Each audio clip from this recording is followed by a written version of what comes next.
सनः पितेव सूनवेग्ने सुपायनो भव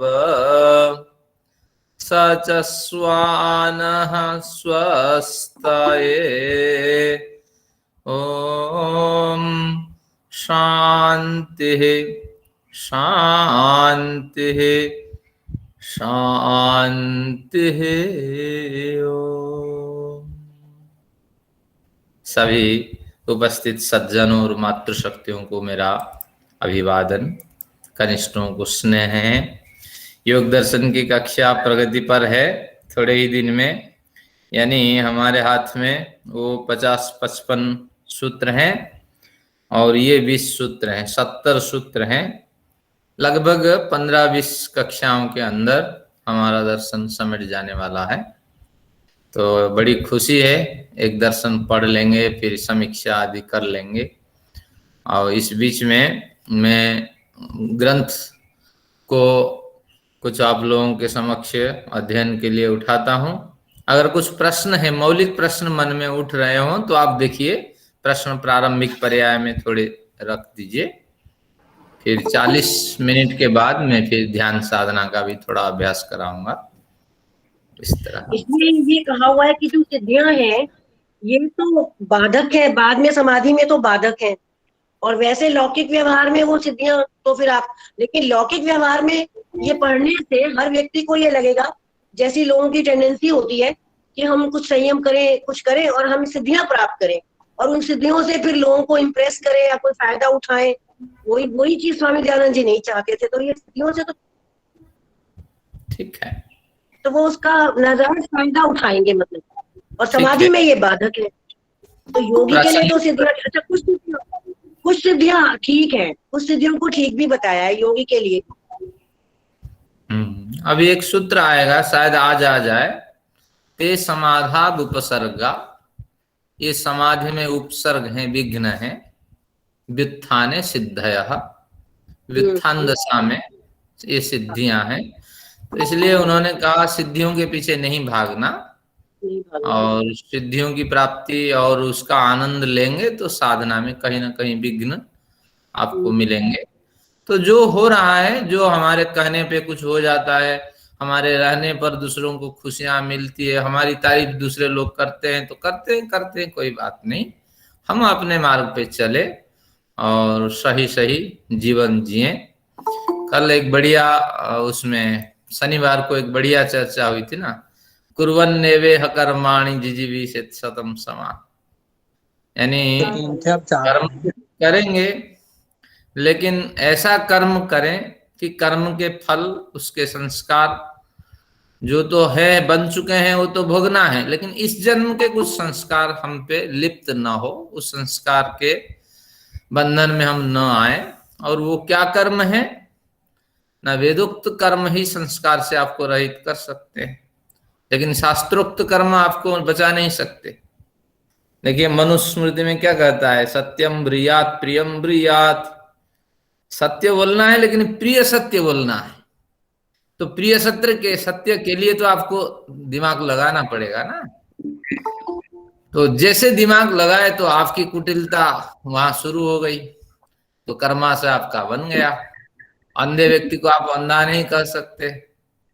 फिर इसमें कुछ आप प्रक्ष डाल करके, प्रक्षी करके कुछ ना कुछ कहेंगे, आप प्रज्ञा चक्षु है, फलाना है, मुंह से कुछ बोलेंगे और हृदय से कुछ भावना और रहेगी। तो इसलिए वेदोक्त जो कर्म होते हैं उन्हीं से ही निश्चित रूप से आपका कर्मा से कर्म बंधन दूर हो सकते हैं। तो वेदोक्त कर्म क्या है ना, आप मीमांसा आदि में जाएंगे, वो बताएंगे नित्य, नैमित्तिक, काम्य, निषिद्ध प्रायश्चित। इन कर्मों के अनुष्ठान करने से आप रहित हो सकते हैं, शास्त्रोक्त कर्मों से नहीं। भाष्यकार हमें उलझा दिया है, हम शास्त्रों के चक्कर मारते रहे और हजारों शास्त्र हैं, तो इसलिए ये शास्त्रोक्त कर्म से, कर्म बंधन से रहित नहीं हो सकते। तो जैसी सिद्धियां अनावश्यक हैं, ऐसे शास्त्रोक्त विचार भी सर्वत्र ग्राह्य नहीं है, वहां भी फूक फूक करके हमें कदम रखने होते हैं। बढ़िया एक विषय है। चलिए थोड़ी धन्यवाद। दर्शन पे करते हैं, फिर आप बीच बीच में प्रश्न रखेंगे, कोई ऐसी बात। आचार्य जी, हाँ जी, आप भी। आचार्य जी एक क्वेश्चन है जी। हाँ हाँ कंटिन्यू जो क्लासेस चल रहे हैं इससे अलग है जी थोड़ा। तो हाँ जी। आप अहंकार योग दर्शन में उसका जो रूप है विस्तार से वो समझ में नहीं आ पा रहा जी। अहंकार महतत्व जो है, जैसे जो हमारे सूक्ष्म वे हैं, एक तो स्थूल हो गए जी, एक सूक्ष्म हो गए जी, वो भी अहंकार से है, उनका जो उपादान कारण अहंकार है। तो अहंकार क्या है जी? अहंकार का जो विस्तार पूर्वक अर्थ है वो क्या है?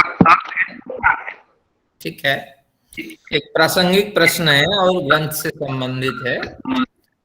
तो पहले मूल स्वरूप अहंकार पे चलते हैं। तो मूल स्वरूप जो अहंकार है, प्रकृति, प्रकृति से महत तत्व का निर्माण होता है, महत तत्व से अहंकार का निर्माण होता है। तो मूल प्रकृति है, सत्वर स्तंभ गुण में सारी सृष्टि हमारी बंट जाती है, 3 हिस्सों में वर्गीकृत हो जाती है। तो उनमें फिर ईश्वरीय प्रेरणा से कंपन उत्पन्न होता है। तो कंपन उत्पन्न होने के बाद वो सब एक गोलाकार स्वरूप को प्राप्त कर लेते हैं। तो ऐसा गोलाकार स्वरूप ही कि ये आकाश और जो अंतरिक्ष जो भी दिखाई पड़ रहा है, सब कुछ एक जैसे ही दिखाई पड़ते हैं। तो उसका नाम महत तत्व। तो इन दोनों को मिला देने से महत तत्व, तो उसको वैज्ञानिक लोग कहते हैं विस्फोट हुआ, बिग बैंग थ्योरी अपनाते हैं, कुछ भी करें, लेकिन वो साम्यावस्था से एक विषमावस्था की उत्पत्ति होती है, और उसकी जो पहली स्थिति है उसका नाम है महत तत्व। एक व्यापक कस्मिक क्लाउड का एक बड़ा सा गोला। तो इस तरह एक कुछ ना कुछ उत्पन्न होता है। इसके बाद फिर वो गोला धीरे धीरे बदलता हुआ अब टुकड़ों में बंटने लगता है। तो उस समय हर टुकड़ा अलग हो जाता है। सूर्य का टुकड़ा अलग अलग, गैलेक्सी के टुकड़ा अलग, पृथ्वी का टुकड़ा अलग, इस तरह अलग अलग टुकड़ों में बंट जाते हैं। तो वो उस टुकड़े का नाम है अहंकार। महत तत्व से अहम करोमि इति अहंकार, ये मेरा हिस्सा है, ये मेरा इलाका है, ये मेरे ग्रेविटेशन फोर्स है, ये मेरी प्रॉपर्टी है, मैं दूसरों को नहीं दे सकता। सूर्य तो तभी अपने चारों ओर प्लैनेट्स को घुमा रहा है, चारों ओर क्यों घुमा रहा है? सूर्य की ये प्रॉपर्टी है, वो छोड़ना ही नहीं चाहता, ग्रेविटेशन फोर्स से वो उसको जकड़ रखा। तो सूर्य से क्यों अलग हुए ना? जब महतत्व से अहंकार की स्थिति आई तो बड़े बड़े मीटराइड एस्टेरॉइड की मार होते रहे सूर्य में। तो महाकाशीय मार के कारण सूर्य अस्तित्व खो करके इन पिंडों को निकाल दिया। लेकिन थोड़ी देर के बाद सूर्य के अंदर इतनी ग्रेविटेशन फोर्स मजबूत हो गए कि वो फिर पकड़ लिया दूरस्थ पिंडों को। तो यही स्थिति है अहंकार, ये वैश्विक अहंकार का स्वरूप है। और इसी तरह शरीर में भी अहंकार विद्यमान है, और अहंकार के मूल में सत्वरजतम है। तो शरीर के अंदर एक मैंपन है कि मैं एक पुरुष हूं, मैं एक महिला हूं, मैं इतने उम्र में जीवन जी रहा हूं, तो मेरी जीवन शैली ये है, मैं इस चीजों को पसंद करता हूं। तो इस तरह का जो अनुभव है यह अहंकार है, और बिना अहंकार के आप जी नहीं सकते। लेकिन यह अहंकार सात्विक अहंकार होना चाहिए। जैसे उदाहरण, राम बाण उठाते हैं और कहते हैं रावण, इस बाण से तेरी अब अंतिम गति है। ऐसा नहीं कि राम अपने जो रजोगुण से युक्त होकर के, तमोगुण से युक्त होकर के बाण उठाते हैं, ये बात नहीं। लेकिन रामायण में मिलेगा कि राम एक सात्विक पुरुष हैं, धीरोदात्त नायक है। वो निश्चित रूप से कहते हैं, हे रावण, ये भयंकर बाण में प्रहार कर रहा हूं, अब आपकी मृत्यु हो जाएगी, अंतिम बार आप मेरी शरण में आ जाओ, मेरी बात मान लो, तुम्हारी रक्षा हो जाएगी। ये इसको कहते हैं सात्विक अहंकार। महर्षि दयानंद को देखिए, सात्विक अहंकार क्या है, वो लिखते हैं अपने ग्रंथ में। क्या लिखते हैं महर्षि दयानंद?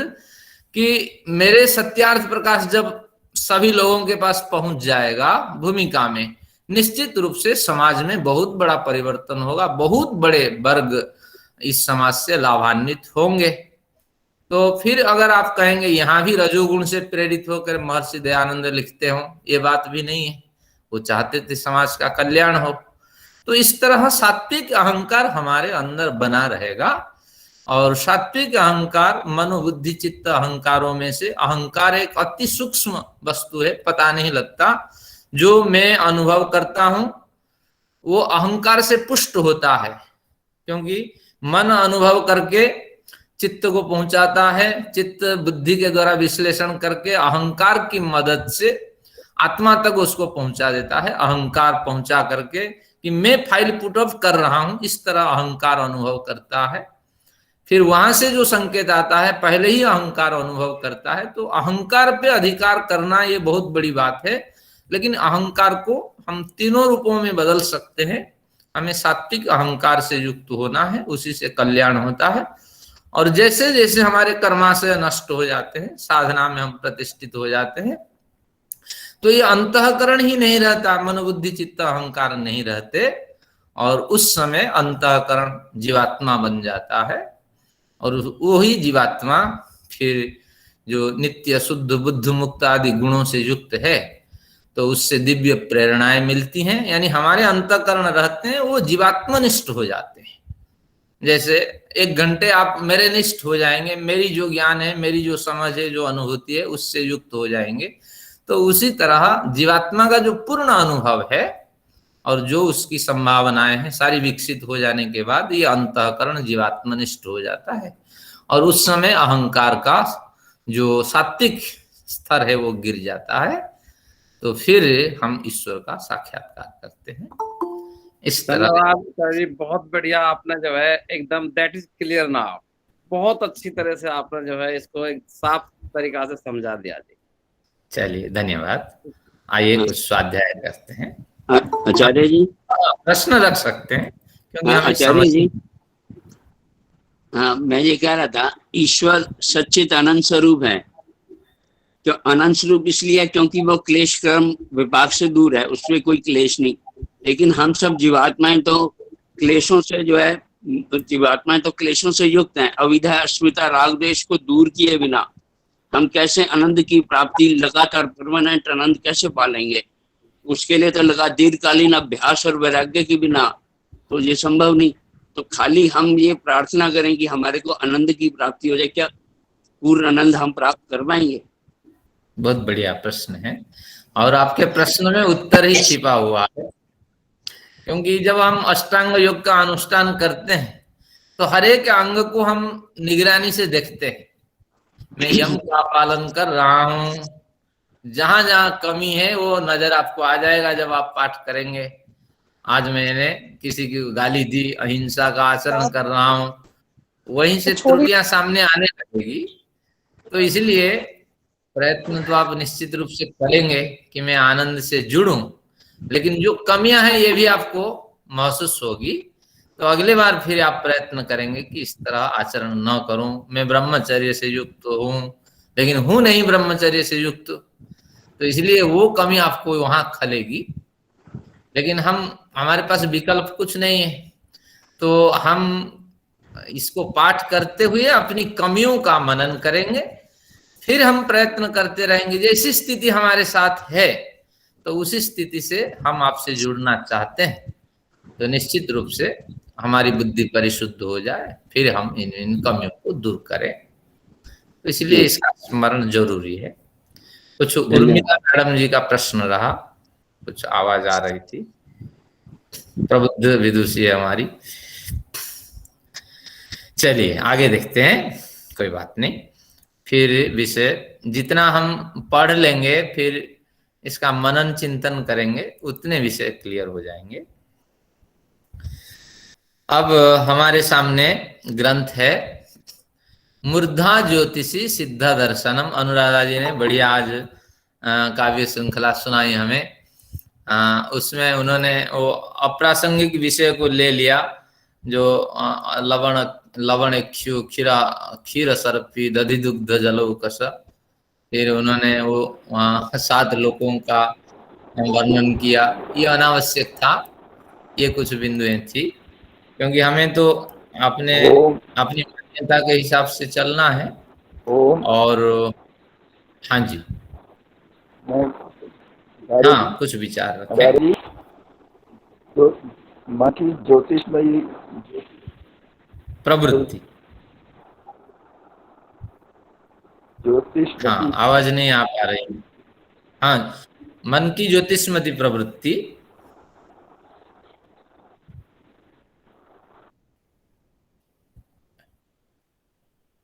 शायद दोबारा फिर आप पूछ सकते हैं।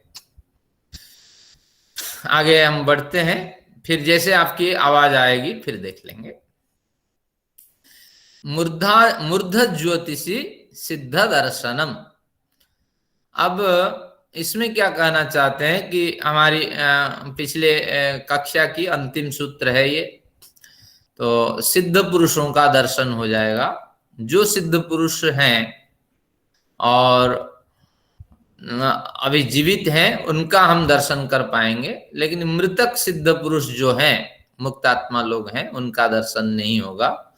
हमें हमेशा एक सृष्टि क्रम के अनुकूल मार्ग का आश्रय करना चाहिए। यहाँ हम ले सकते हैं सिद्ध पुरुष जो मृतात्मा है और जो मुक्तात्मा है, जो पवित्र आत्माएं हैं, जो अनुसयी आत्माएं हैं, वहां भी सिद्ध पुरुष बड़े हैं, तो उनका दर्शन हो जाएगा। लेकिन हम नहीं ले सकते, क्योंकि छायावत चित्रवच्च हमने सांख्य दर्शन में पढ़ा है कि दर्शन के लिए उन आत्माओं को एक स्थूल शरीर धारण करना पड़ेगा।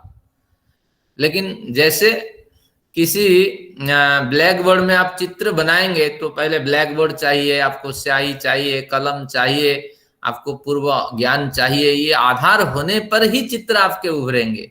तो इसी तरह जो आत्मा अभी सूक्ष्म शरीर में है वो आपको दर्शन नहीं दे सकती, क्योंकि आत्मा निराकार होती है। तो इसलिए उसको साकारित करने के लिए एक आपको स्थूल शरीर की आवश्यकता है। तो सिद्ध पुरुष को कभी आप देख नहीं सकते जो यहां से जा चुके हैं। लेकिन जो सिद्ध पुरुष अभी जीवित हैं तो उनका सानिध्य आपको मिल सकता है, उनके निकटवर्ती होने पर। लेकिन एक जगह बैठ करके उनको नहीं देख सकते। हमेशा दर्शनादि शास्त्र पढ़ते हुए दिमाग को लगाना होगा। जैसे एक बढ़िया हमारे मोहिनी जी करके, नाम भूल रहा हूं, शायद मोहिनी जी करके एक विदुषी बहन जी का फोन आया था कि देखिए विपासना का कोर्स चल रहा है, तो उसमें आप योगदान करें और दूसरों को ग्रुप में भेजें। अनुराधा जी को भी संदेश आया था। तो अनुराधा जी विदुषी है, तो कुंडलिनी जागृत हो जाएगी। हाँ, नहीं बढ़िया विचार है, क्योंकि सामान्य जनता जो होती है तो बड़ी श्रद्धा होती है, तो उनके श्रद्धा को तो मैं नमन करता हूं। लेकिन हमारे शास्त्रों में कहीं इस तरह कुंडली की चर्चा ही नहीं है। हम क्या करें? तो हम तो शास्त्र के नियम के आधार पे चलते हैं। और हमारे शास्त्र में, गीता में कहा गया, ये शास्त्र विधि मुच्छुरिय वर्तते काम कारतः। शास्त्र विधि को छोड़ करके काम कारतः, जिसमें प्रसन्नता मिलती है, खुशियां मिलती है, उसी वृत्ति को अपना लेता है। न सिद्धिम स अवाप्नोति, उसको सिद्धि भी नहीं मिलती है, न सुखम, सुख भी नहीं मिलता, न पराम गति, न कोई श्रेष्ठ गति की प्राप्ति होती है।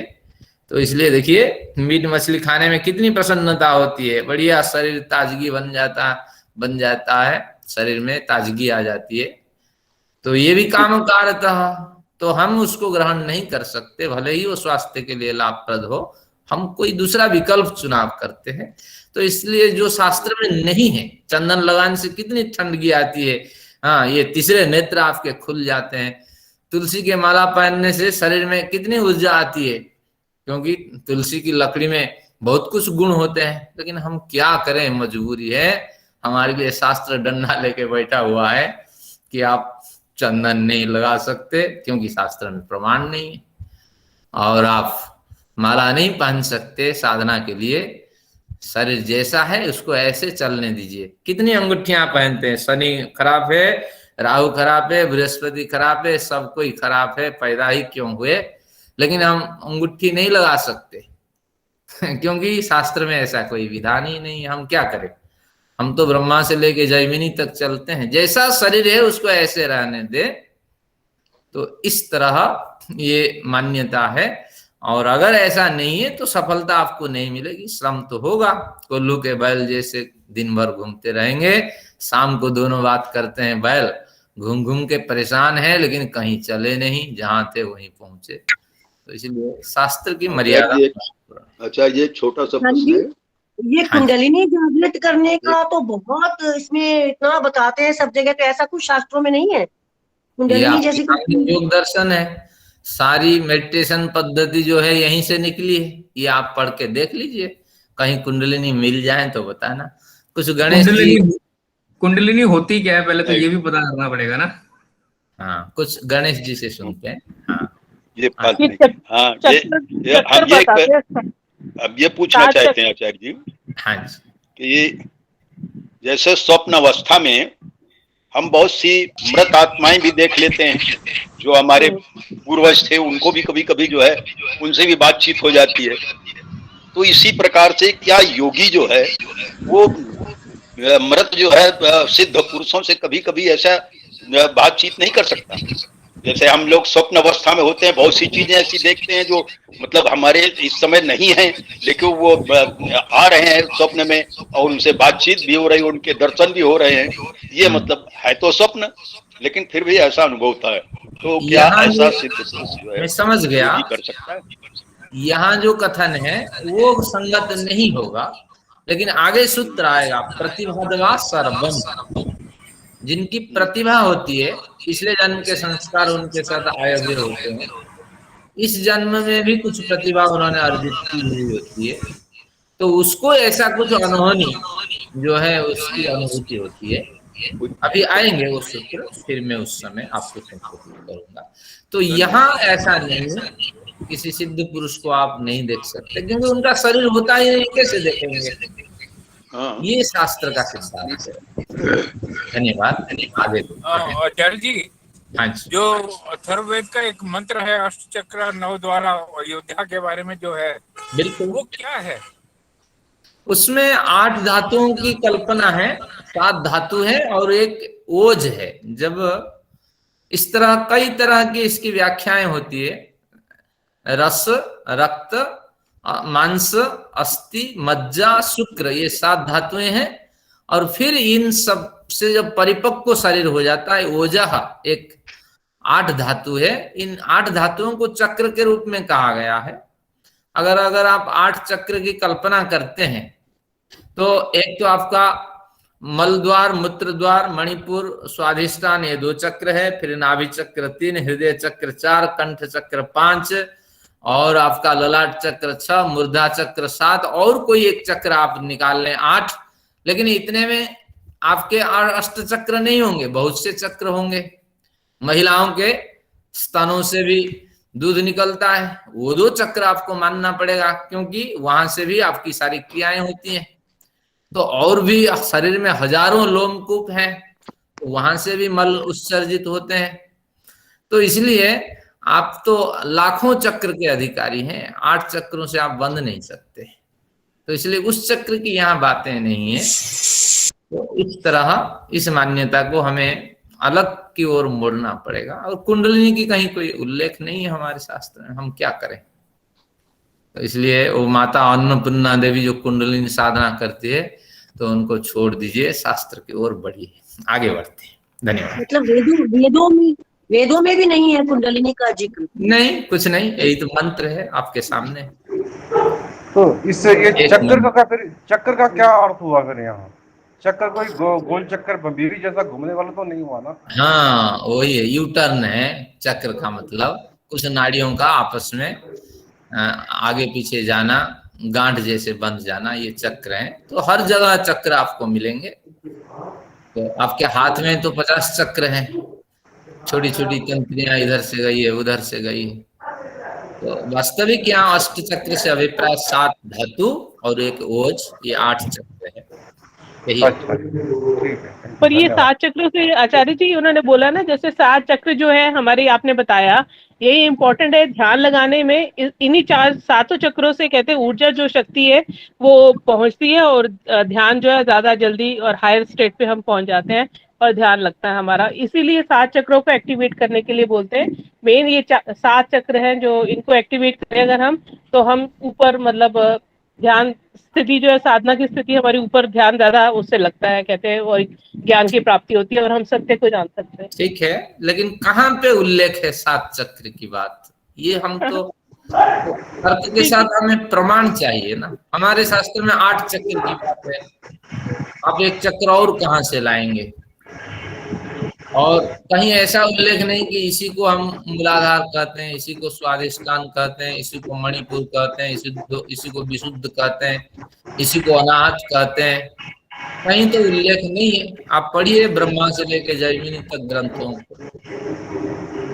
इसलिए हमारी तो रुचि है, अभी तो शास्त्र कहा ना, शास्त्र विधि को छोड़ करके काम कारतः, काम काम्यते इति काम, कमनीयम काम, जिसमें अधिक रुचि होती है, प्रसन्नता मिलती है, अगर उसको आप अपना लेंगे, शास्त्र विधि को छोड़ देंगे, अरे निरस है, इसमें कुछ नहीं लिखा है, हम 8 चक्रों की कुंडलिनियों की जागृति में लगे रहेंगे, क्योंकि वहां रुचि में होती है, प्रसन्नता होती है। किसको चंदन लगा करके सुगंधित बनना अच्छा नहीं लगता, लेकिन जैसे आप शास्त्र विधि को अपना नहीं अपनाएंगे, शास्त्र कहता है न सुखम न पराम गति, तो आप शास्त्र को छोड़ दीजिए, पौराणिक बन जाइए, या पौराणिक बन जाइए, शास्त्रों को छोड़ दीजिए, दोनों ओर तो पैर नहीं रख सकते।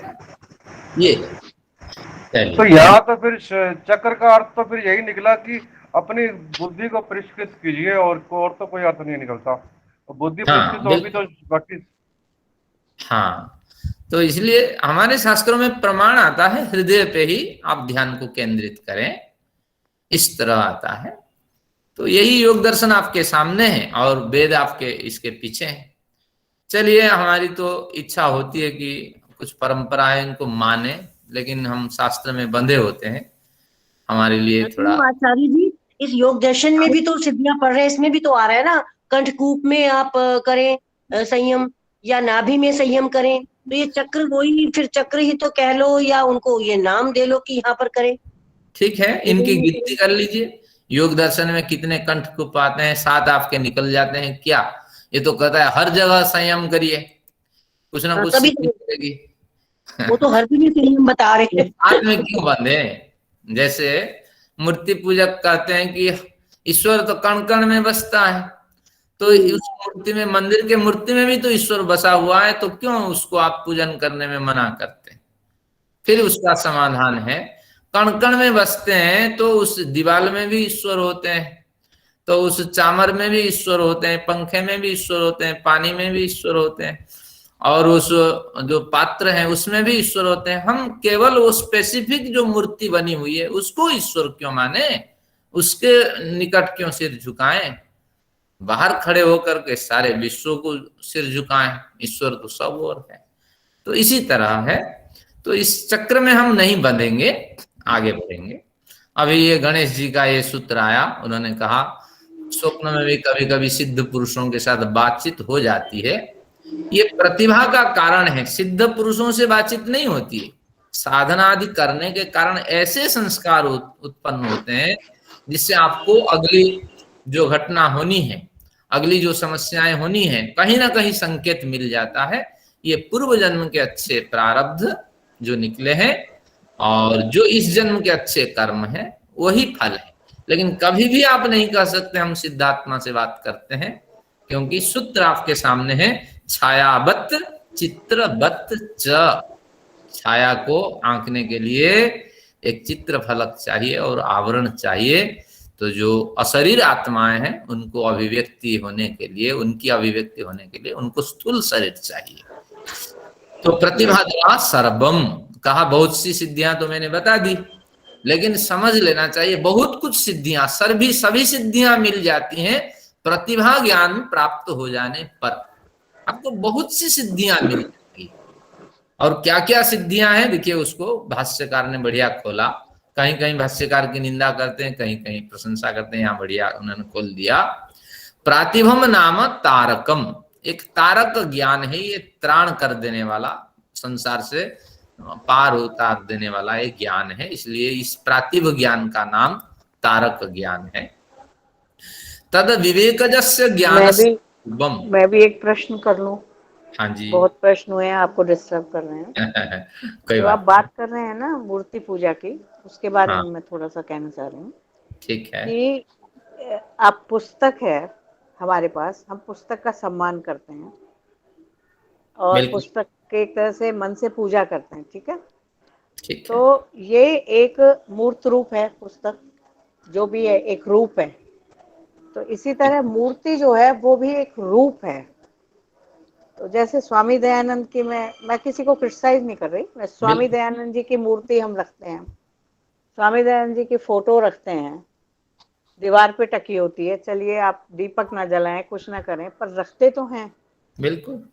तो ये तो एक मेमोरी है, या कहिए एक साधना का पहला स्टेप है उस सीढ़ी का, कि हम उसके माध्यम से चढ़ रहे हैं ऊपर।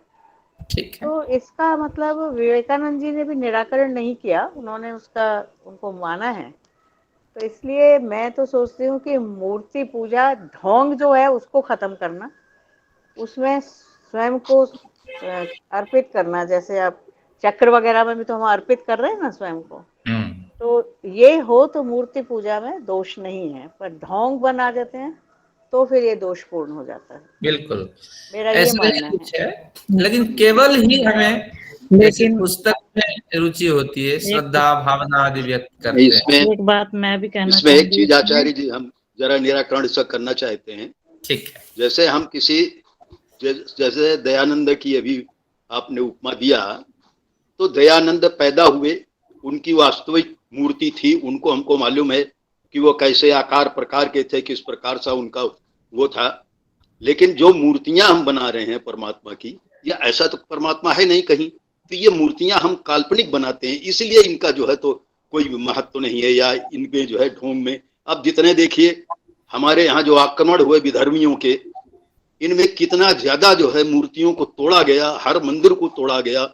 अगर मूर्तियों में कोई शक्ति हम मान लें, तो फिर इन विधर्मियों को समझ लो कि कुछ न कुछ उस मूर्ति को तो करना चाहिए। जब आप वहां पुजारी बने बैठे हैं और बहुत उसको मान रहे हैं, इसके बाद भी मूर्ति के सामने ही जो है वो आपको मार रहा है, कत्ल कर रहा है, आपका मंदिर लूट रहा है, सब कुछ कर रहा है, लेकिन आज तक किसी विधर्मी को जो है, किसी आतताई को मूर्ति ने कोई जो है कुछ किया नहीं है। तो इसलिए मूर्ति में सिर्फ वो कर लेना, सारनाथ मंदिर जैसे हमारा लुट गया और वहां के आचार्य ने बोल दिया जो है पुजारी ने कि नहीं क्षत्रियो आपको हथियार उठाने की जरूरत नहीं है, भगवान शंकर जो है तो नाग बन के डस जाएंगे, ये आतताई जो है, ये मलेच्छ जो है मंदिर में नहीं घुस पाएंगे। और मंदिर में देखिए घुस के उन्होंने कैसे मूर्ति तोड़ा, कैसे पूरे जो है तो उस जमाने में वो 18 करोड़ के रत्न वहां निकले। तो इस तरह से जो है मूर्तियों में जो है सर खपाना, ये वास्तव में हिंदू धर्म की बहुत जड़ा, या कहो ये जो अपने को तथाकथित सनातनी कहते हैं, ये वेदों से विमुख होकर और अभी भी वही ढोंग चला आ रहा है। इसलिए ये ढोंग नहीं तो और क्या है बताइए आप। इस समय जगह जगह जहां भी हिंदू कम संख्या में हुआ और मुसलमान ज्यादा संख्या में हुए, वहां मुसलमान हिंदुओं का पलायन हो रहा है और हिंदू जो है बेचारा मार खा रहा है, उनकी बहू बेटियों को छेड़ा जा रहा है। तो ये सब क्या है, यहाँ जो है कोई मंदिर का पुजारी या बड़े बड़े इतने पुजारी हैं, बड़े बड़े मंदिर हैं जिनमें अरबों की संपत्ति है, वो कहीं कोई वितंडावाद नहीं खड़ा करते या कोई आंदोलन नहीं चलाते, जबकि मुसलमान सब जगह चलाते हैं। तो ये चीजें जो है समझना चाहिए कि सिर्फ हम मूर्ति में बंध के अगर रह जाएंगे तभी देश जो है गुलाम हुआ मूर्तियों के कारण ही। मूर्ति पूजा ना होती तो देश कभी गुलाम नहीं हो सकता था, ये आप समझ लीजिए। चलिए धन्यवाद, एक समाधान हो गया है। एक इस बारे में 2 मिनट मैं भी लेना चाहूंगी। हाँ इसमें सत्यार्थ प्रकाश के 7वें समलास को पढ़ाते हुए एक आचार्य जी ने बताया कि जैसे ये पूजा शब्द आया, पूजा तो हम जड़ की भी करते हैं, उसमें मूर्ति की ये पूजा का मतलब ये नहीं है कि हमें पूजा शब्द अलग है और भोग लगाना अलग है। मूर्ति के सामने जब हम भोग लगाते हैं तो ये गलत है। और जैसे पूजा है, अब हमने ये जो 33 कोटि देवता हैं, उसमें जड़ 32 तो जड़ हैं और एक चेतन है, तो उस 32 की हम पूजा तो करते हैं, पूजा कैसे, जैसे 12 आदित्य हैं महीने, तो उसकी हमने पूजा करनी है। पूजा मीन्स उस 12 महीने में आयुर्वेद के हिसाब से जो जो खाने का निषेध है वो निषेध करें, और जो खाने के लिए कहा है वो खाएं। तो ये एक किस्म से उन 12 आदित्यों की पूजा है। इसको पूजा बोला गया, ना कि भोग लगाने को। मूर्ति को भोग लगाना अलग है और पूजा करना अलग है। पूजा, आजकल पूजा को शब्द को कहाँ प्रयोग करते हैं कि ये भोग लगाना, दिया जलाना, आरती उतारना, इसको पूजा कहते हैं। जबकि ये पूजा शब्द यहाँ पर ये है ही नहीं। इसका अर्थ यही है कि उसका हम उपयोग करें। जैसे 8 रुद्र भी हैं, तो उसका भी हम उपयोग करें। जो 8 रुद्र हैं, ठीक है, विषय स्पष्ट हो गया है। 8 वसु 11 रुद्र जो हैं, इनका हम उपयोग करें, इसको पूजा बोलते हैं। तो पूजा का मतलब ये यथायोग्य संस्कार है। लेकिन जो है जहाँ मूर्तियां हैं वहाँ और कौन सी पूजा होती है बताइए आप? वहाँ भोग लगाने के सिवा, घंटा बजाने के सिवा, और जो है दीपक जलाने के सिवा कौन सा बहस का कोई अंत नहीं है। लेकिन हम बातों में कह भी जाते हैं कि पेट आगे, हाँ, यथायोग्य से जो है व्यवहार करना ही जो है। मैं समझ गया, कोई बात नहीं। और एक बात जी ने तो कहा कि मूर्ति पूजा गहरे गड्ढे के समान है। हाँ, किसी अवसर पे कोई अंत नहीं है, किसी अवसर पे बस नहीं है। हाँ, ये गड्ढे के समान है। मूल व्यक्ति ऊपर नहीं आ सकता, वो गड्ढे में गिरने के समान है। मूल विषय से भटकते, जैसे हम बातों में या तो महर्षि दयानंद जी चलिए ऐसा कहा है, इस विचार को यहीं रोक देते हैं किसी अवसर पर। चलिए, हम बातों में कह भी देते हैं कि जैसे पहले पेट पूजा, फिर कान पूजा। अब पेट पूजा का अर्थ ये तो नहीं है कि हम पेट के आगे धूप दीप अगरबत्ती जलाएंगे। तो पेट पूजा का अर्थ है पेट को भोजन देंगे। ठीक है, अब यहाँ पर पूजा शांत हो जाइए। तभी तो उसमें कहा गया ना, पूजा यथायोग्य सत्कार करना ही पूजा है। चलिए, अभी कोई आप प्रश्न न करें, विषय स्पष्ट हुआ। धन्यवाद आचार्य जी, आगे बढ़ाइए, कोई अंत नहीं है। क्योंकि आपके विचारों से दूसरे आहत होते हैं, दूसरों का समय खराब होता है। इस बहस का कोई अंत नहीं है। कोई अंत नहीं है। तो अब हमने कहा कि प्रतिभा नामक जब ज्ञान प्राप्त आपको हो जाता है, तो उस प्रतिभा ज्ञान में जब आप संयम करेंगे तो सर्वम, सारी सिद्धियां आपको मिल जाएगी। आचार्य जी, प्रातिभ है या प्रतिभा? प्रतिभा है या प्रातिभ है? हाँ, मैं इसको स्पष्ट करता हूं कि जो प्रतिभा शब्द होता है तो उसी से संस्कृत में प्रातिभ बनता है। जैसे दाशरथी बनता है तो दशरथ से बनता है, तो दशरथ का बेटा दाशरथी। तो प्रतिभा से जो ज्ञान उत्पन्न होता है उस ज्ञान का नाम प्रातिभा ज्ञान है। अच्छा, तो इस तरह संस्कृत का शब्द है, मूल में प्रतिभा है।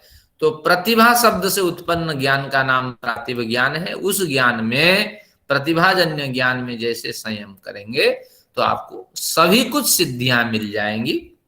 सभी कुछ से अभिप्राय है जो एक सामान्य श्रेणी के मनुष्य है उसको जो सिद्धियां नहीं मिल सकती, एक साधक, उच्च कोटि के साधक श्रेणी का जो व्यक्ति है उसको वे सिद्धियां मिल जाएंगी। तो हम समझते हैं प्रातिभ ज्ञान क्या है ना, प्रातिभम नाम तारकम ज्ञानम, संसार से त्राण उद्धार करने वाला ज्ञान जो है वो प्रातिभ ज्ञान है, प्रतिभा से उत्पन्न ज्ञान है।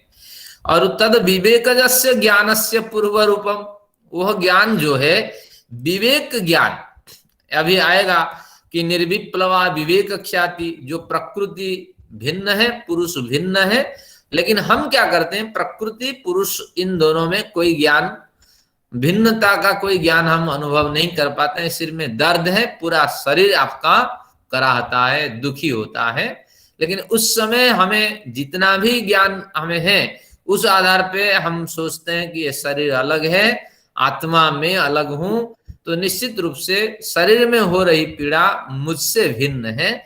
ये ज्ञान जितना उभारना चाहते हैं वो ज्ञान उतना उभरता नहीं है, तो हम भी पीड़ित रहते हैं। लेकिन जो बार बार प्रयत्न करता है वो शरीर की पीड़ा से अपने को थोड़ी सी पृथकता बना लेता है। तो अब कहते हैं विवेक ज्ञान, जो प्रकृति पुरुष को भिन्न से देखता है, उस ज्ञान का नाम विवेक ज्ञान है। वह ज्ञान जब पुष्ट होता है, उस ज्ञान के पुष्ट होने से पूर्व जो ज्ञान प्राप्त होता है उस ज्ञान का नाम प्रातिभ ज्ञान है। अब इसको पढ़ते हैं। तद विवेकजस्य ज्ञानस्य, विवेकजन्य जो ज्ञान है जिसमें प्रकृति पुरुष का विवेक हो जाता है, उस ज्ञान से जो पूर्ववर्ती ज्ञान है वही प्रातिभ ज्ञान है। अब एक उदाहरण से समझाता हूं, फिर क्लियर कर दूंगा। यथोदय प्रभा भास्करस्य उदय, जब सूर्य का उदय होगा, सुबह का समय होगा, आप जल्दी उठ जाइए, बाहर घूमिए, देखिए कैसे चारों ओर प्रकाश प्रकाश दिखाई पड़ता है। अभी सूर्य आया नहीं लेकिन प्रकाश दिखाई पड़ता है। तो उसी तरह जिस समय आप क्षीर नीर विवेक करने लगते हैं, किसी भी विषय पे सोचते हैं तो उसकी गहराई तक पहुंचते हैं। जब मूर्ति पूजा करनी या न करनी, या आत्मा निराकार है या साकार है, इसका भली भांति आप अनुमान लगा लेते हैं और इस पे चिंतन मनन करके किसी निष्कर्ष पे पहुंचते हैं। जब नए नए आविष्कार आप करते हैं, नई नई उद्भावना आपके द्वारा होती है, तो ये सारे जो ज्ञान है, इसी ज्ञान का नाम प्रातिभ ज्ञान है। इसी के बिल्कुल अगले जो पड़ाव है, अगली जो कड़ी है, उस कड़ी का नाम है विवेकज ज्ञान। तो ऐसे व्यक्ति यानी पहुंचे हुए जो साधक हैं, जो आज के वैज्ञानिक हैं, डॉक्टर हैं, जो बुद्धिजीवी वर्ग है, उनको सबको प्रातिभ ज्ञान प्राप्त है, लेकिन वो प्रयत्न नहीं करते हैं, सांसारिक चाकचक्य में ये फंस जाते हैं। लेकिन अगर प्रयत्न करते तो प्रकृति पुरुष के जो विवेक ज्ञान उनको प्राप्त हो जाता और उसके माध्यम से वो अपने कर्म संस्कारों को सुधार करके निश्चित रूप से निष्काम कर्म अनुष्ठान करके इस जन्म को पार कर लेते। लेकिन ऐसा होता नहीं है। तो जैसे सूर्य के उदय से पूर्व प्रभा चारों ओर प्रकाशित होती है, लेकिन ये प्रभा किसकी है? सूर्य की ही प्रभा, उसकी रोशनी, उसी की रोशनी जो पहले आई हुई है उससे दिग विदिग प्रकाशित हो जाती है, और दिशाएं प्रकाशित हो जाने के बाद सूर्य फिर चमकता है अपने प्रकाश के साथ। तो उसी तरह विवेकज ज्ञान आ जाता है कि प्रकृति, विवेकज ज्ञान आने से पहले प्रतिभाजन्य ज्ञान आ जाता है, और थोड़ा सा अगर प्रयत्न में साधक करता तो विवेकज ज्ञान को भी प्राप्त कर लेता। तेना सा सर्वमेव जानाति योगी। योगी जो साधक जो होते हैं, जो बुद्धि संपन्न होते हैं, जो निश्चित रूप से गवेषणा आदि करते हैं, समाज के कल्याण करते हैं। देखिए कितनी दूरी पे बैठ करके हम कंप्यूटर में व्यवहार कर रहे हैं, तो ये निश्चित रूप से प्रातिभ ज्ञान का की देन है। लेकिन वो इसी सांसारिक प्रतिष्ठा में और धन और जो सम्मान है उसी में डूब गए, लेकिन विवेक ज्ञान तक नहीं गए। तो ये कहते हैं जैसे प्रतिभा से उत्पन्न ज्ञान आपको कुछ मिल जाए तो उस ज्ञान में आप संयम करें। साधक श्रेणी के अगर व्यक्ति हैं तो आपको अनुभव होगा कि कुछ ना कुछ दिव्य प्रतिभा मुझे अनुभूत हो रही है, तो उस पे जैसे ध्यान करेंगे तो आपको विवेकज ज्ञान प्राप्त हो जाएगा, और सर्वम सारी सिद्धियां धीरे धीरे आपको अनुभूत होती जाएंगी। तो सकारात्मक दिशा में आप चलेंगे अगर साधना करते हैं, नहीं तो सिद्धियां तो मिलेगी लेकिन नकारात्मक दिशा में भी आप चल सकते हैं। तो इस तरह अमेरिका ने परमाणु बम से हमला कर दिया तो बढ़िया विकास हुआ। फिर उसमें रिसर्च की गई कि इस तरह हम ये भी डेवलप करें कि परमाणु बमिंग जब अगर कोई करने आए तो हम कैसे मिसाइल के मदद से उस आने वाले व्यक्ति को डिटेक्ट करके और उसकी जहाज को वहीं नष्ट कर दें और उसी इलाके पे गिरा दे। तो इस पे भी काफी खोज हुई, फिर आगे चल करके इसको बंद करना पड़ा कि जहां भी गिरेगा वो इलाका तो नष्ट होगा ही होगा, जनसंख्या तो हानि होगी, समुद्र में गिरे तो भी बड़ी हानि होगी। तो इस तरह फिर उस दिशा में उन्होंने प्रतिबंध लगाया, लेकिन आजकल तो ये भी संभव नहीं है। तो ये समझ लेना चाहिए प्रतिभाजन्य ज्ञान खतरा भी है, और अगर साधक श्रेणी का ज्ञान है तो सारी सिद्धियां उसके हाथ में है, उसकी मुट्ठी में है। ये सर्वमेव शब्द का अर्थ क्या है? सर्वम से क्या अभिप्राय? हाँ, सर्वम सिद्धि जातम ज्ञानम प्राप्यते। सिद्धि के अर्थ में नपुंसक सिद्धियों के लिए कहा। हाँ, तो सर्वाह सिद्धा ये कहना था, लेकिन नपुंसक में उन्होंने प्रयोग कर दिया। और फिर ट्रांसलेशन में हिंदी में अनेक पदार्थों का ट्रांसलेट किया, अनेक पदार्थों को जानता है, तो पदार्थ भी ठीक नहीं है ट्रांसलेशन। हिंदी में देखिए हाँ कोई नहीं, भाष्यकार का अपना अभिप्राय होते हैं, हम लोग तो संस्कृत वाले होते हैं, कहीं से भी निकाल लेते हैं अभिप्राय। तो ये विषय स्पष्ट है, सारी सिद्धियां व्यवहित वाली छुपी हुई सूक्ष्म और दूर वाली वो भी इसमें आएंगी। हाँ अभी देखिए अनुराधा जी ने स्मरण कराया कि सूक्ष्म व्यवहित विप्रकृष्ट, ये प्रतिभा ज्ञान के माध्यम से ये ज्ञान मिलता है ना। देखिए धन्यवाद, उन्होंने स्मरण किया, मुझे तो पता है लेकिन आपको दिखाता हूँ अनुराधा जी का। आचार्य जी एक जैसे कोई सिद्धि प्राप्त करनी हो तो इसके लिए कोई विशेष मंत्र करना पड़ता है क्या? कुछ नहीं, आपको धारणा ध्यान समाधि एक ही विषय पे केंद्रित करना, यानी उस विषय पे आपको गंभीर मनन चिंतन करना है। तो जैसे गंभीर मनन चिंतन आप करेंगे तो आपकी धारणा, किस विषय पे आप कर रहे हैं उसको धारणा बनाएंगे, उस विषय में जो आपके पास ज्ञान है तो उसका बार बार मनन करेंगे, फिर उस गहराई में आप ऐसे डूब जाएंगे कि कुछ ना कुछ रहस्य उस विषय के बारे में आप प्राप्त कर लेंगे। तो उसी को सिद्धि कहते हैं।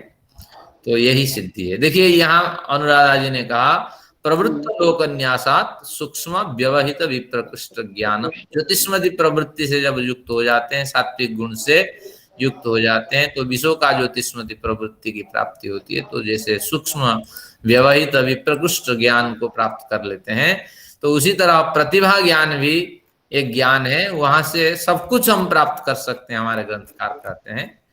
लेकिन हमें ध्यान लगाना पड़ेगा कि हमें प्रतिभा ज्ञान मिला या नहीं। अगर मिला है तो किसी भी वस्तु की प्राप्ति के लिए हम उस ज्ञान के सहारे मनन चिंतन करेंगे। तो प्रातिभ ज्ञान से विवेकज ज्ञान आएगा, प्रातिभ ज्ञान से विवेकज ज्ञान आएगा, और फिर प्रातिभ ज्ञान में संयम करेंगे, उसके बाद विवेकज ज्ञान आएगा और फिर सिद्धियां मिलेंगी, फिर विवेकज ज्ञान से सिद्धियां मिलेंगी। कह रहे हैं नहीं, यहाँ प्रातिभ ज्ञान ही प्रमुख कारण है विवेकज ज्ञान के लिए। तो इसलिए ये दादा को ही सम्मान मिलेगा। रघुपति प्रिय भक्तम, रघुपति कहने से राम ज्यादा खुश हो जाते हैं, दशरथ बेटा कहने पर राम खुश नहीं होते हैं। हालांकि दोनों ही अर्थ ये कि राम को सूचित करते हैं। तो अब ग्रंथकार को यह अभिप्राय है कि रघुपति आप कहो, दशरथ ना कहो। और आपका कथन भी सही है कि सिद्धियां तो वहीं से मिलेगी, क्योंकि हमें आगे पढ़ रखे हैं कि निर्विप्लवा विवेक ख्याति, सारी सिद्धियां तो वहीं टिकी हुई है कि हमारी समझ अडिग हो। लेकिन पढ़ लिए कुछ, आचरण कर लिए कुछ। कितने बार हमने पढ़े, हमने ध्यान साधना का अभ्यास अभी तक नहीं किया। तो अब ये आपके प्रश्न और ये सूत्र हमें कहता है कि समय हो गया है, अब जो पढ़ लिया उसको अब अभ्यास करते हैं। तो यही रोकते हैं आज का प्रकरण। आचार्य जी 25वें सूत्र के नीचे प्रवृत्ति आलोक न्यासात जो है, हाँ, इसके नीचे 1:36 दिया हुआ है, 1:36। हाँ, तो 1:36 जो है, मैं देखती हूँ क्या है। 1:36 को मैं सुना देता हूँ। विश्व का ज्योतिष्मति, इस तरह एक सूत्र मिलेगा। हाँ, और उससे पूर्व एक सूत्र मिलेगा कि हाँ, विषयवती प्रवृत्ति मनसा स्थिति निबंधिनी। मन को एकाग्रता में बांधने के लिए शब्द स्पर्श रूप रस रूपी विषयों को आप भी सकारात्मक दिशा में ग्रहण कर सकते हैं। मुझे बढ़िया सुगंधी आ रही है, इस तरह अनुभूति से डूब जाइए, तो आपका ध्यान धीरे धीरे सुगंधी से परम सुगंधित ईश्वर में लग जाने वाला है। आज यही पढ़े और मैंने स्टेटस पे ही लगाया हुआ ये वाला ही विश्व का। हाँ, उन्होंने बड़े ऑप्शन दिए हैं, 7-8 ऑप्शन हैं। तो वही कह रहा है विश्व का ज्योतिष्मति। तो अगर हम सत्व गुण से अधिक युक्त हो जाते हैं तो हमें एकाग्रता मिलेगी और उससे सिद्धि सफलताएं धीरे धीरे हमें मिलने लगेगी। आइए कुछ अभ्यास करते हैं जिनको जाना है, क्योंकि ये मेडिटेशन को थोड़ा बहुत से लोग समझते हैं ये टाइम वेस्ट है, वो जा सकते हैं, क्योंकि मेडिटेशन कम से कम 20 मिनट लगेगा, समय इतना नहीं है। तो आप समय के अनुसार आप चल देंगे। और मैं माइक बंद करवा दीजिए, शोर आ रहा है ना, माइक अपना भी कर रही है। लोग माइक बंद कर दीजिए, क्योंकि अब आवश्यकता नहीं है माइक की। जो सीट मैंने भेजी है तो उसको आप प्राप्त कर लें, फोटोकॉपी निकाल लें। मैं लगभग समझता हूँ 1 हफ्ते यानी 7 दिन तक मेडिटेशन का अभ्यास कराऊंगा, तो एक संस्कार आपके अंदर बन जाएगा। तो फिर आप धीरे धीरे इसको अभ्यास करते रहेंगे। आप लोगों से 1-2 व्यक्तियों से सुनूंगा, जैसे हमारे उर्मिल मैडम जी हैं तो मेरी विधि से वो कराएंगे एक बार, हमारे ये अनुराधा मैडम जी हैं वो भी कराएंगी, आदित्य अग्निहोत्री आशा साधक हैं, हमारे एक नवयुवक हैं अमित शर्मा जी, उनसे भी कहेंगे। तो इस तरह ये आपके लिए 1 हफ्ते का मैं अभ्यास कराऊंगा। छोटे छोटे मतलब क्या ना समय आपके लूंगा, छोटी छोटी अवधि। तो 10 मिनट आज आप मेडिटेशन के लिए दीजिए, जिनको जाना है जा सकते हैं, क्योंकि 20 मिनट का ये मेडिटेशन रहेगा। आइए सभी व्यवस्थित हो जाइए। मेडिटेशन का पहला धर्म है कि पहले व्यवस्थित होके आपको बैठना पड़ेगा।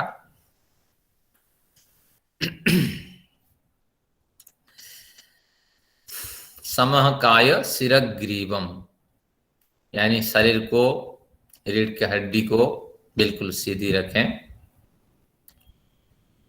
गर्दन भी आपकी सीधी होनी चाहिए,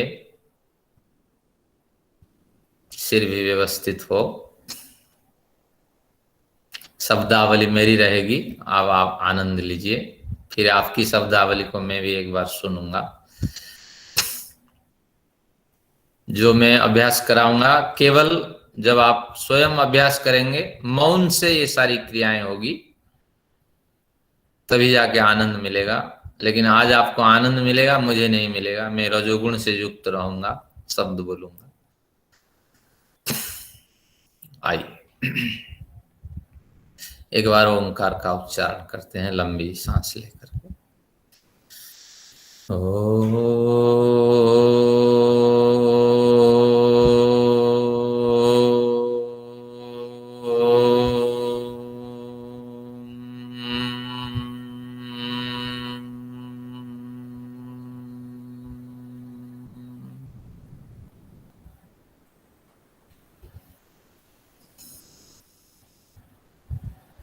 उस संस्कृत श्लोक का पाठ करते हैं ताकि मन पवित्र बन जाए।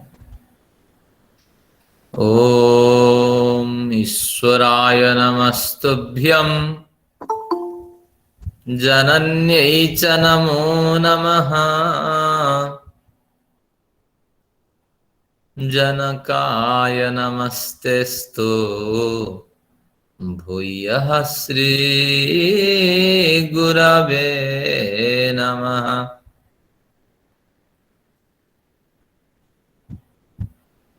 उस ईश्वर के लिए मेरा नमन है, उस जीवित या मृत माँ के लिए मेरा नमन है, पिता का वह सुंदर जो शरीर मुझे मिला, या जीवित जो पिता हैं उनके लिए मेरा नमन है। इसी श्रेणी के समस्त गुरुजन जिनकी कृपा से मैं कुछ जान पाया, समझ पाया, उन सब के लिए मेरा नमन है। आइए उस ईश्वर का स्मरण करते हैं, नमन निवेदित करते हैं। यमाय मधुमत्तमं राज्ञे हव्यं जुहोतन, इदं नमः ऋषिभ्यः पूर्वजेभ्यः पूर्वेभ्यः पथिकृद्भ्यः। सबको नियंत्रित करने वाले उस यम नाम से परिचित परम पिता के लिए नमन है।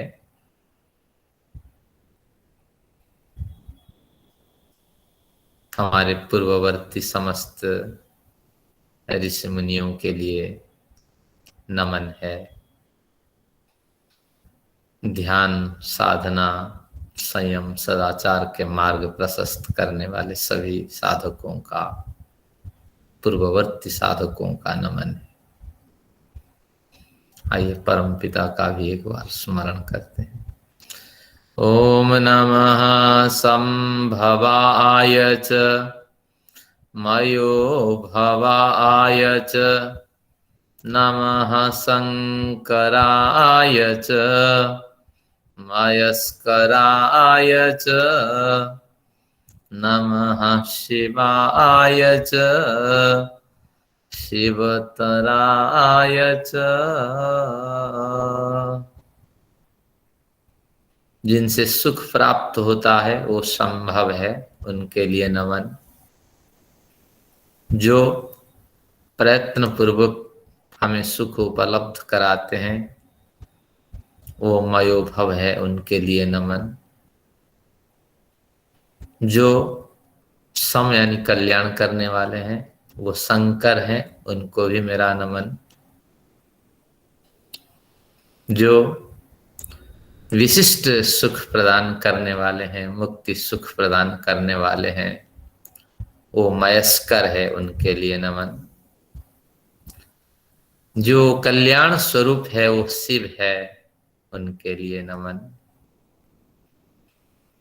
जो अतिशय कल्याण स्वरूप हैं, जिस वक्त हम जो भी मांगे तो एक पिता की भांति उस इच्छा की पूर्ति करते हैं, उस शिवतर अतिशय कल्याण प्रदान करने वाले परम पिता के लिए नमन। आइए संकल्प करते हैं।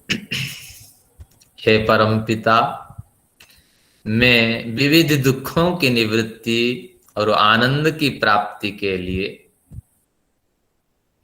अपने पूर्ण सामर्थ्य से आपका ध्यान करने के लिए आपकी शरण में आया हूं। इस कार्य में मुझे सफलता मिले, आप ऐसी कृपा कीजिए। अब बहिरंग साधनों पर, साधना पर हमारा ध्यान केंद्रित होगा। हे परम पिता, मैं यम अर्थात अहिंसा, सत्य, स्थेय, ब्रह्मचर्य का पालन करता हूं। हे ईश्वर, मैं नियम का अर्थात शौच, संतोष, तप, स्वाध्याय, ईश्वर प्रणिधान का भी अनुष्ठान करता हूं। हे ईश्वर, मैं आसन पर प्रतिष्ठित हूं, सुखासन पर, स्थिर सुखम आसनम। मैं अब प्राणायाम का अभ्यास करता हूं। प्रच्छरदन विधारणाभ्याम वा प्राणस्य। अब आप बाह्य प्राणायाम 3 बार, आंतरिक प्राणायाम 3 बार कर सकते हैं। विधि बता रखा हूं, दिखाया नहीं जा सकता।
अब मैं प्राणायाम कर लिया हूं। मैं अभ्यास पूर्वक आपको मेडिटेशन की ओर ले जा रहा हूं, इसलिए मेरे साथ चले। जिनका नहीं हुआ है बाद में अभ्यास करेंगे। फिर एक बार स्मरण करें, क्योंकि विस्मरण हमेशा होता रहेगा। हे ईश्वर, मैं यम, नियम, आसन और प्राणायाम का अभ्यास कर लिया है। अब मैं प्रत्याहार का अभ्यास करता हूं। प्रत्याहार क्या है ये विस्मरण रहेगा। तो सूत्र आपको अभ्यास करने के लिए मैंने कहा था। सो विषयासम प्रयोगे चित्तस्य स्वरूपानुकार इवेन्द्रियाणाम प्रत्याहारः। इंद्रियों की जो मांग है, जो विषय है, उनसे उनको दूर रखना। चित्त में जैसी स्थिरता है, उस स्थिरता के साथ इंद्रियों को बदल देना, ये प्रत्याहार है। सभी दृश्यों को सुनने, सभी शब्दों को सुनने की कोशिश करें। आपके पास कान है, त्वचाएं हैं, सभी तरह की अनुभूति करें। मन ही मन सोचें कि मैं इन अनुभूतियों से परे होता जा रहा हूं।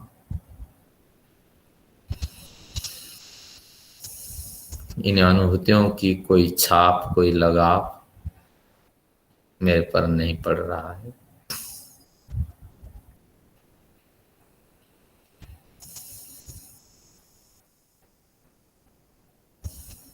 थोड़ी देर सांसों के साथ आप यात्रा करें। आई हुई सांसें, निकल रही सांसें एक तीर के समान, बाण के समान शेप बनाते हैं, तो उसको अनुभव करें।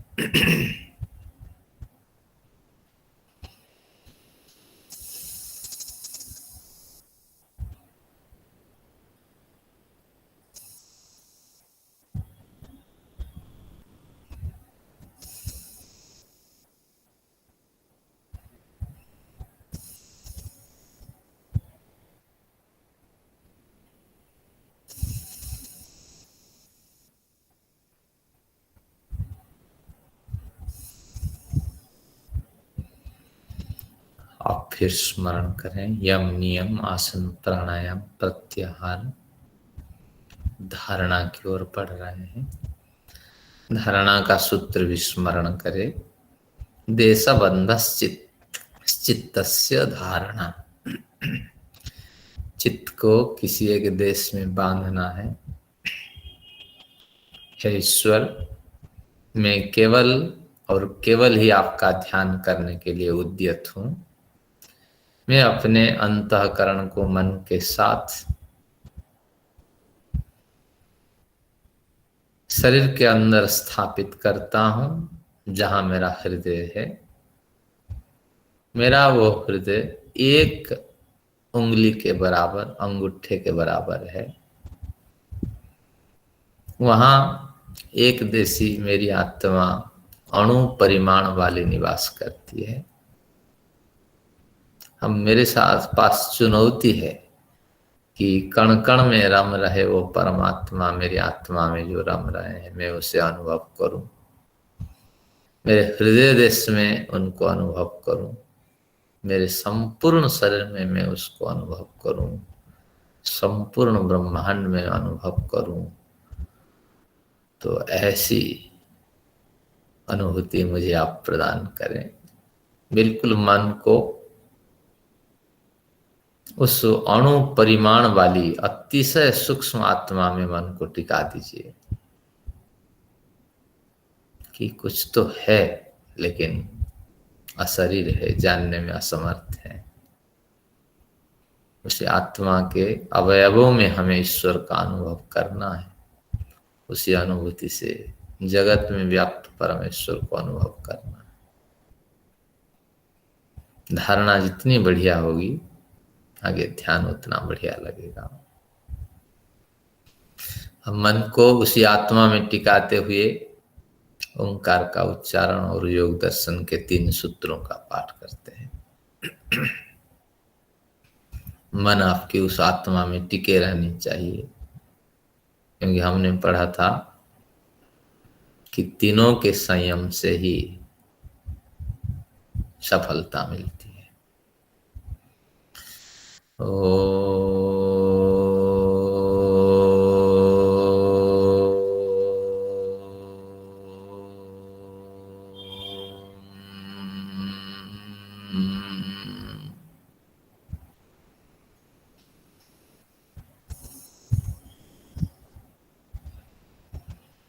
सही मन उस आत्मा पे टिका रहे, आत्मा के कण कण में मुझे ईश्वर का अनुभव हो।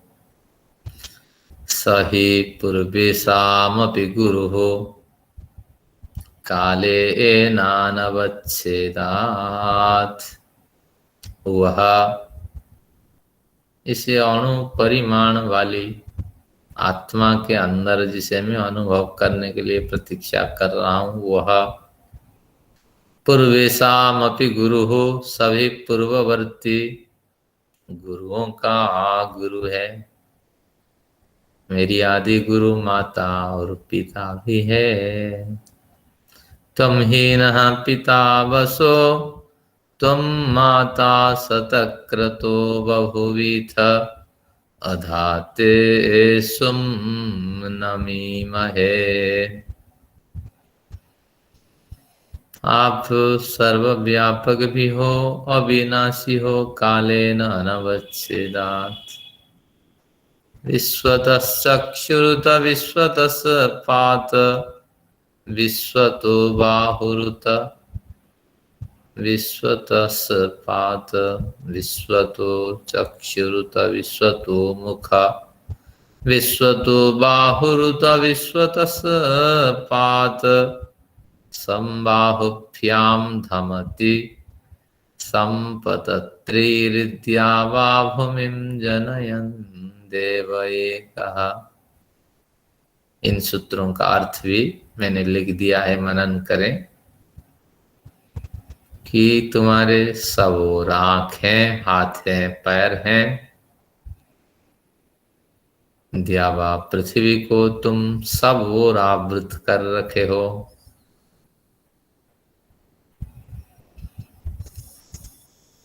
मन उसी अणु परिमाण वाली आत्मा पे टिका रहे। अब दूसरे बार ओंकार का उच्चारण करते हैं।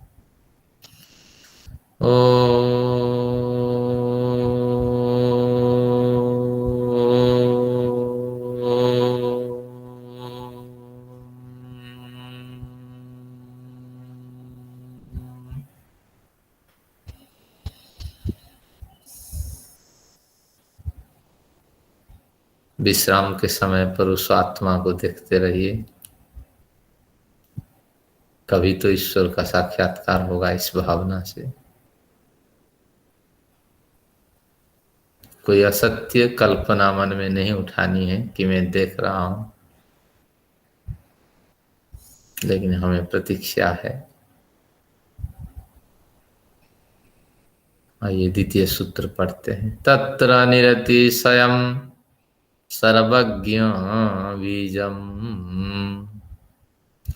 तत्र उस परमात्मा में सर्वज्ञ बीजम समस्त ज्ञान विज्ञान का स्रोत निरति स्वयं सर्वातिशय रूप में विद्यमान है।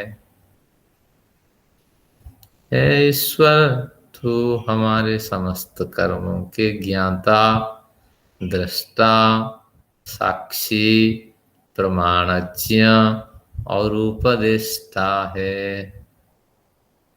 हम अपनी स्वतंत्रता से जो भी कार्य करते हैं, तू अपनी सर्वज्ञता से उसे त्यों त्यों ही जानते हो। यह तिष्ठतिश्चरति यश्च वंचति यो नीलायं चरति यः प्रत्यंकम् द्वौः सन्निसद्य जन्मन्त्रैते वेदस्तद राजा वरुण तृतीयः। इस मंत्र का अर्थ भी आप अवश्य मनन करें। ईश्वर सभी हमारी हरकतों को जान रहा है। आइए तीसरे बार ओंकार का उच्चारण करते हैं। ओ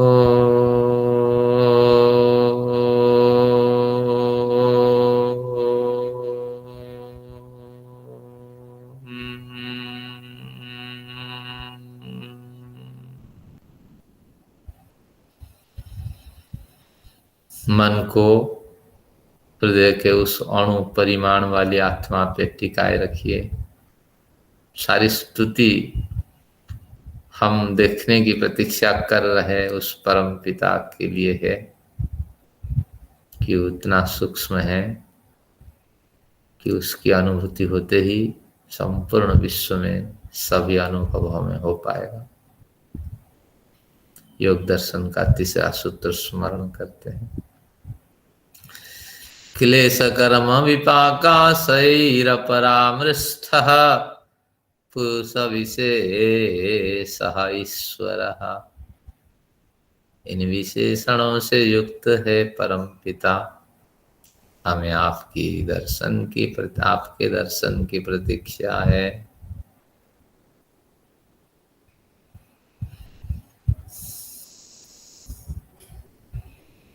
हे ईश्वर, आप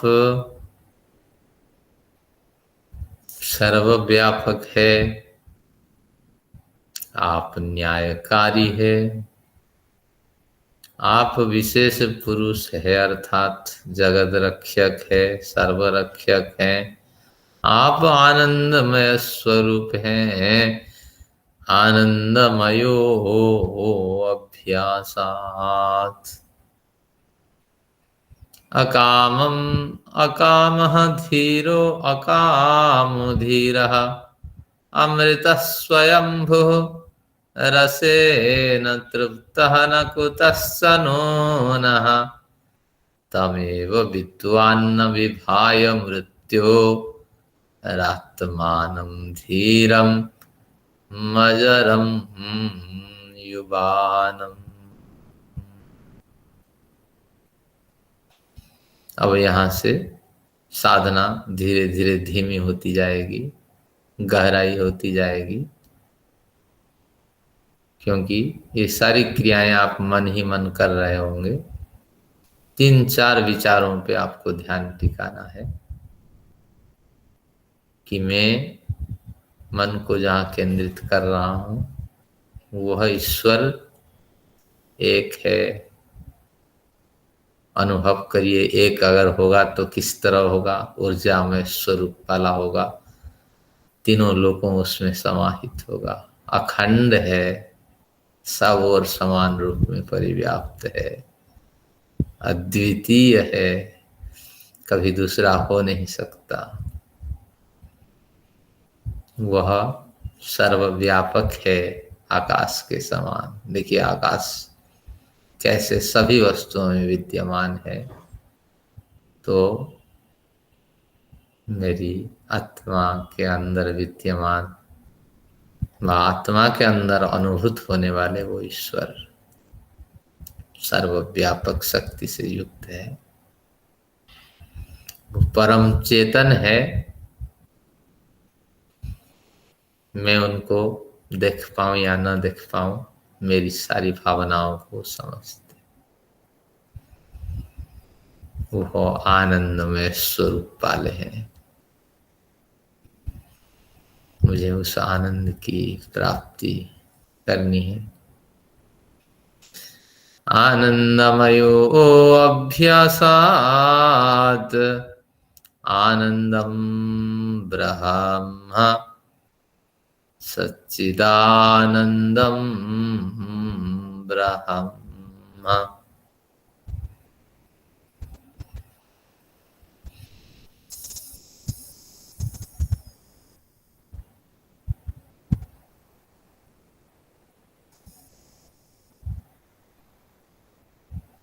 बाकी असंप्रज्ञात समाधि की सारी विधियों को जो 7 हैं, 4 संप्रज्ञात के, 3 असंप्रज्ञात के, एक वाक्य में स्मरण कर ले, न भी करें कोई हानि नहीं।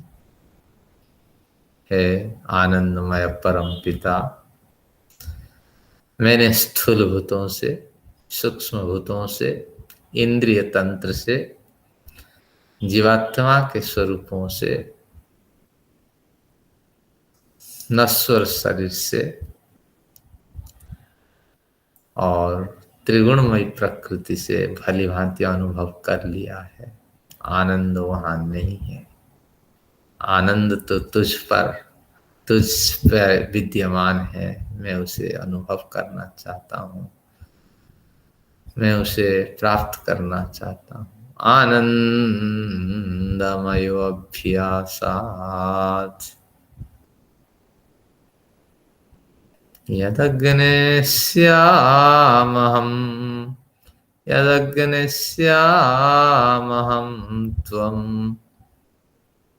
त्वं वाघास्याहं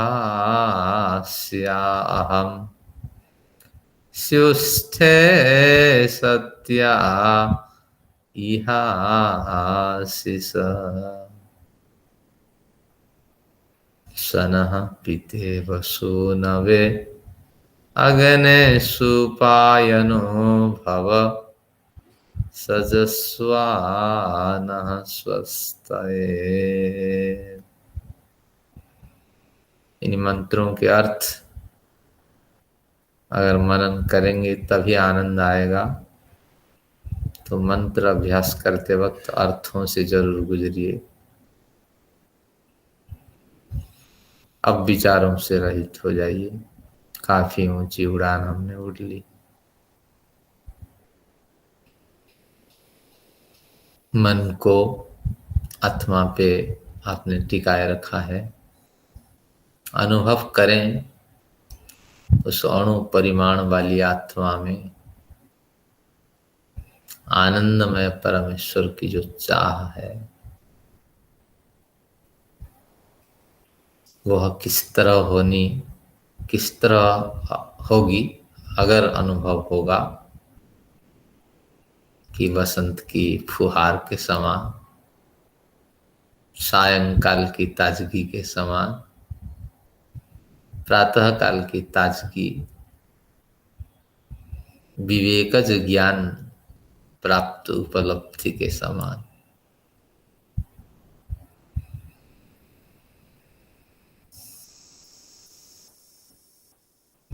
क्या हमारी जीवन समाप्त होने से पूर्व ऐसा कुछ अनुभव हो सकता है? जीवान्नो अभिधेतना आदित्या सह पुरा हठात पूरा मरने से पहले ऐसा कुछ अनुभव तो हो। कद्धस्थ हवनश्रुता, पुकार मात्र को सुनने वाले है परम पिता। कितने वर्ष और इस तरह बीतेंगे, कितनी प्रतीक्षा और बीतेगी।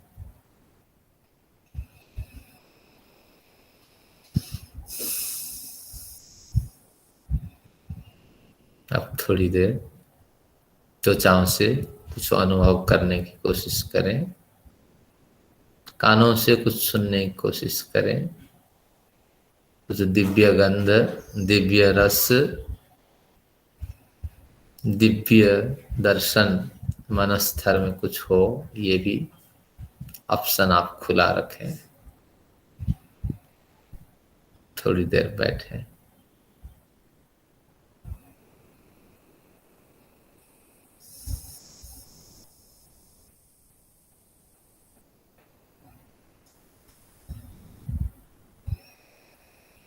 अब सत्र को समाप्त करना है। देर तक बैठ नहीं सकते तो अनुभव करें कि मेरे ईश्वर के अनुभव और मेरे बीच निस्वार्थ संबंध है। मैंने प्रयास किया लेकिन अनुभव नहीं हुआ। कोई बात नहीं, कोई दबाव नहीं। जिस किसी अवसर पे आप हमें अपना साक्षात्कार कराएं, आनंदमय स्वरूप से हमें विलीन कर दे। आज हे ईश्वर, मैं अपनी ध्यान साधना को ही समाप्त करता हूँ। प्रारब्ध कार्य करने हैं।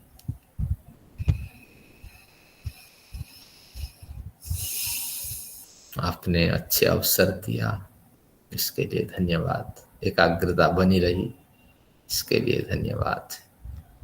इस तरह जब उपासनादि कर्म करते हुए हम शीघ्र ही धर्मार्थ काम मोक्ष को प्राप्त होवे। ओम शांति, ओम शांति, ओम शांति। दोनों हाथों को मसलिए। आंखों से गिरे हुए जो आंसू है, अश्रु है, उनको पोछिए। विफलता मिली है, प्रयत्न तो किया है, हमारे हाथ की बात तो नहीं है। धीरे धीरे आंखों के ओट में, अंगुलियों के ओट में आंखें खोल सकते हैं। पीछे कमर झुकी होगी, उसको व्यवस्थित करिए। थोड़ी देर हाथ पीछे लगाइए, दोनों पैरों को फैलाइए, पंजे और एड़ियों को घुमाइए।